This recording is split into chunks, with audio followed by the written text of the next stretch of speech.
횡성군 석파리에서 10년 넘게 멈춰있던 리조트 공사가 재개됩니다. 지역 예산의 연계 관광지에 활기를 불어올 것으로 기대하고 있습니다. 영월군이 귀농 귀촌을 고민하는 도시민들을 위한 1박 2일 체험 프로그램을 운영합니다. 도시농부들이 모여 귀농의 꿈을 키우고 있는 현장 직접 찾아가 봤습니다. 꾸준히 산업안전관리가 강화되고 있지만 여전히 현장에서 목숨을 잃는 노동자들은 매년 800명이 넘습니다. 특히 최근 시행된 중대재해처벌법이 미흡하다는 지적도 끊이질 않고 있습니다. 제2경춘국도 건설공사가 사업자를 찾지 못하고 모두 유찰됐습니다. 관련 사업비가 지나치게 낮게 책정됐기 때문인데 도로 개통은 최소 1년 이상 지연될 것으로 보입니다.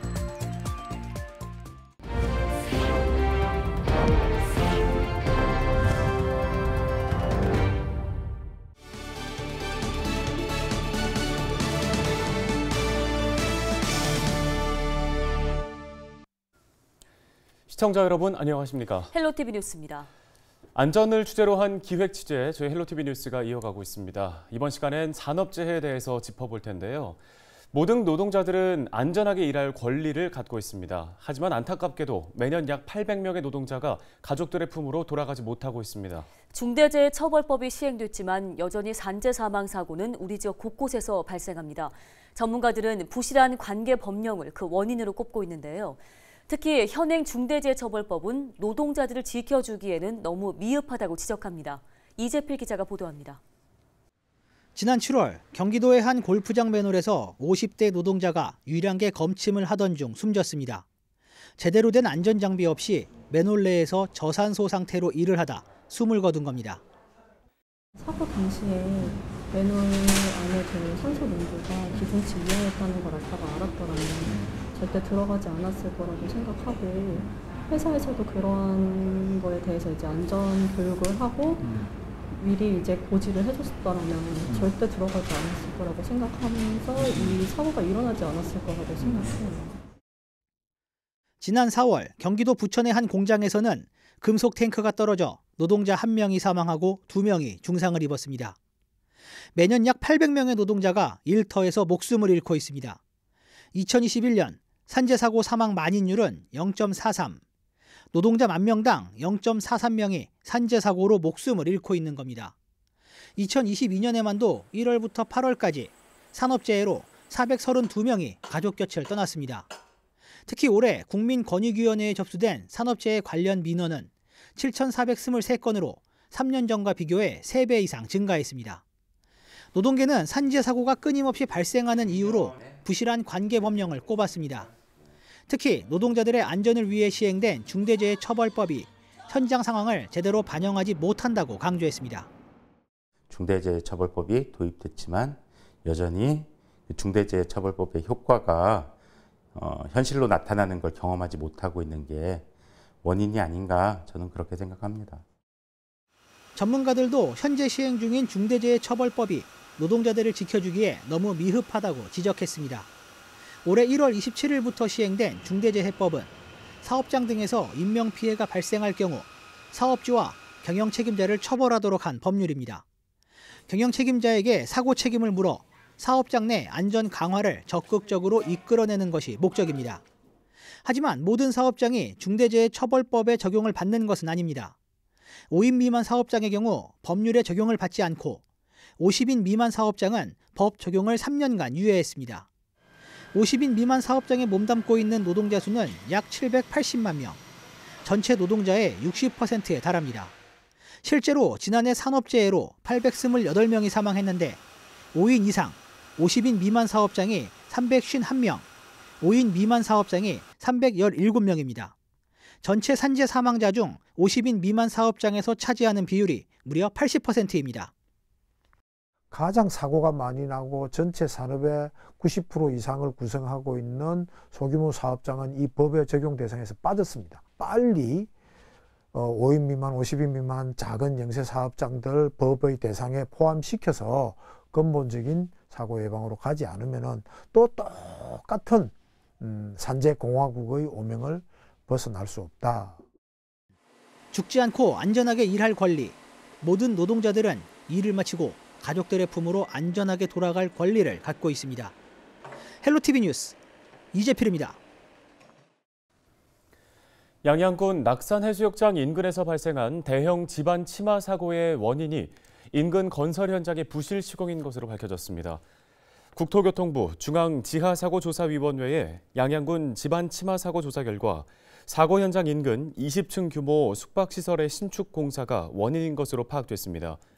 조사위원회는 해당 현장이 토사 유실이 쉽고 지하수 유동량이 많은 곳임에도 시공사가 현장의 특수성을 고려하지 않고 공사를 진행했다고 지적했습니다.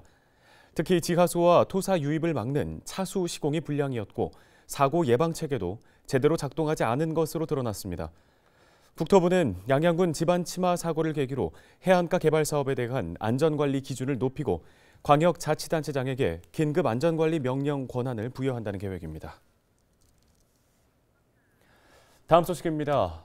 횡성군 석화리에 13년째 방치됐던 폐 건물이 대규모 리조트로 탈바꿈하게 됐습니다.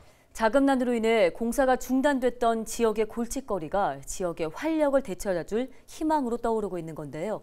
박건상 기자가 현장 취재했습니다. 공사 자재가 어지럽게 널브러져 있습니다. 짓담한 콘크리트 건물은 흉물스럽게 서 있습니다. 횡성군의 한 리조트 건설 현장. 리조트 건설이 한창이던 지난 2009년 당시 업체 측의 자금난으로 공사는 중단됐고 10년 넘게 방치됐습니다. 사정이 이렇자 횡성군은 재난위험시설로 지정해 관리하고 있었습니다. 공사가 중단된 지 13년 만에 리조트 건설이 재개됩니다. 지난해 경매로 해당 건물과 부지를 낙찰받은 업체 측은 당초 계획보다 리조트 규모를 확대하기로 했습니다. 269개 객실에 각종 편의시설을 갖추고 지하 2층, 지상 10층 규모로 건설될 예정입니다. 최근 지리적 이점으로 사업성이 높게 평가됐기 때문입니다. 남쪽으로는 대형 골프장이 인접해 있고 수도권과 가깝다는 장점으로 인해 횡성 서부 지역 관광 활성화에도 크게 기여할 수 있을 것으로 기대되고 있습니다. 횡성군도 리조트 재착공으로 상대적으로 낙후됐던 서부 지역의 연계 관광지도 활기를 되찾을 것으로 내다보고 있습니다. 안전 등의 사회 문제가 있었으나 근본 사업 재개를 통하여 횡성군 서부 관광 숙박 수요에 많은 도움이 될 것으로 기대하고 있습니다. 주민들도 반기는 분위기입니다. 오랫동안 골칫거리였던 흉물 방치 문제가 해결된 것은 물론 리조트가 완성될 경우 수도권과 가깝다는 지리적 이점을 살릴 수 있다는 겁니다. 폐건물이잖아요. 그 밑에 영업하던 사람들도 그 폐건물로 해가지고 손님들이 안 오니까 다 문 닫고, 그 지장이 많았죠. 보기가 흉했고 또. 그럼 이제 착공식 해가지고 공사를 한다니까 주민들 입장은 지금 다 좋은 마음을 갖고 있어요. 리조트는 오는 2024년 1월 완공될 예정입니다. 다만 리조트 인근에 또 다른 공사 중단 사업장이 있어 해당 현장에 대한 처리는 풀어야 할 숙제로 남아 있습니다. 헬로티비 뉴스 박건상입니다. 다음 소식입니다. 귀농 귀촌의 관심은 예나 지금이나 꾸준하게 있습니다. 하지만 막상 무엇을 어떻게 준비해야 할지 막막하신 분들이 많을 텐데요. 네, 그래서 영월군이 이런 분들을 위해 귀농 귀촌을 1박 2일 동안 체험할 수 있는 농장을 운영하고 있는데요. 김수아 기자가 소식 전해드립니다. 서울에서 2시간을 달려 도착한 곳, 영월에 위치한 농촌 체험장, 일명 서울농장입니다. 오늘은 최근 수확한 수수로 반죽을 빚어 수수부꾸미를 만들어 봅니다. 산지에서 맛보는 별미, 입안에 군침이 감돕니다. 농촌 체험장을 찾은 예비 귀농 귀촌인들은 이곳에서 농작물을 재배하고 수확까지 할 수 있습니다.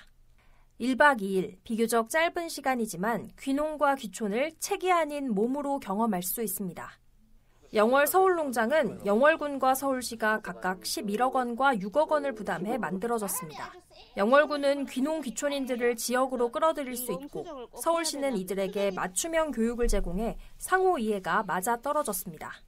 농장에 갔다 오고 나서 그 농작물이 언제 파종을 해서 수확되는 것까지 저희가 PT를 통해서 오시는 분들한테 자세히 설명을 시키는 거죠. 그러니까 단순한 체험만이 아니라 그 농산품에 대한 성장 과정을 오는 사람들한테 알려줌으로써 교육 체험이라고 보시면 됩니다.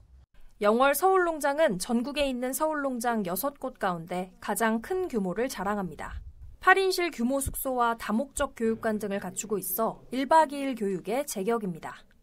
한 30명 정도 오셔서 주무실 수 있는 숙박 시설이 한 8개 정도 되고요. 또 그분들 오시면 음식 체험도 하고 뭐 이러셔야 되기 때문에 체험장이 또 있고 뭐 식사할 수 있는 공간도 있고 그리고 이제 저희 마을 농장이 자랑할 곳이 자작나무 숲이 있어요. 그래서 자작나무 산책로가 준비가 되어 있어서 아마 도시민들 오시면 굉장히 좀 힐링할 수 있는 곳입니다. 프로그램 참가를 원하는 시민은 상생 플랫폼 홈페이지에서 신청할 수 있습니다. 지난해 영월군으로 귀농한 인구는 1,500여 명.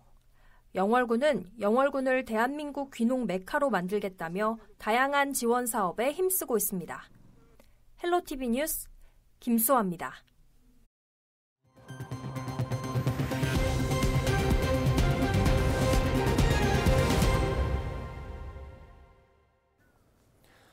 제2경춘국도 건설공사 전 구간이 사업자를 찾지 못하고 모두 유찰됐습니다.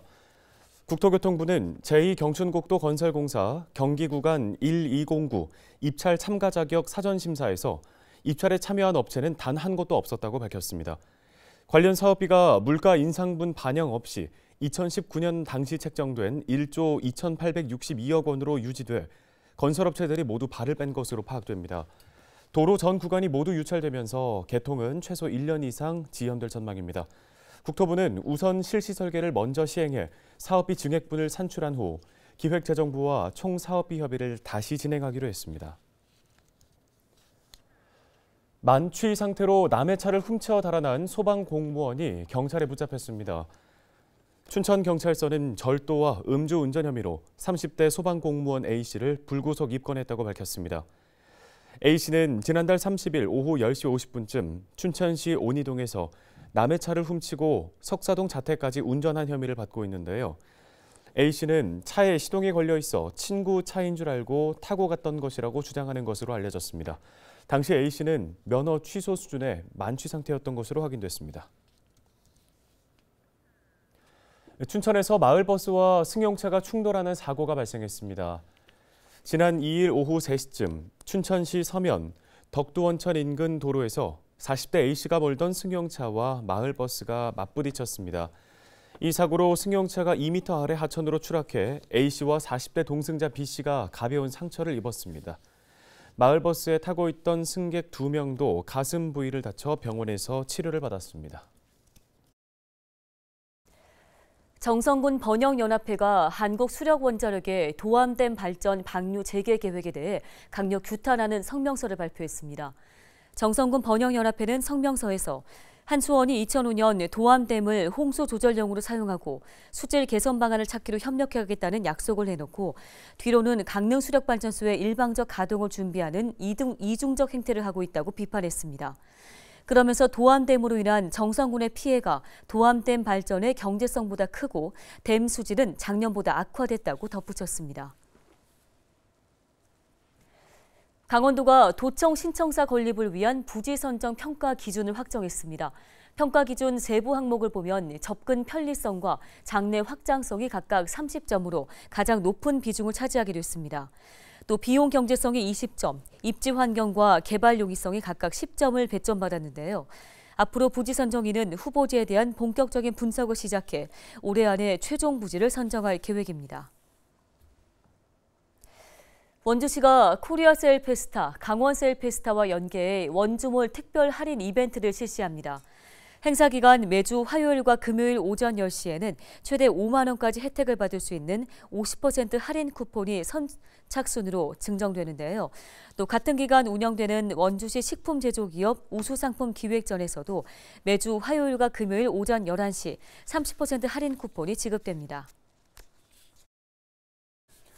오늘 헬로티비 뉴스가 준비한 소식은 여기까지입니다. 네, 시청해주신 여러분 고맙습니다.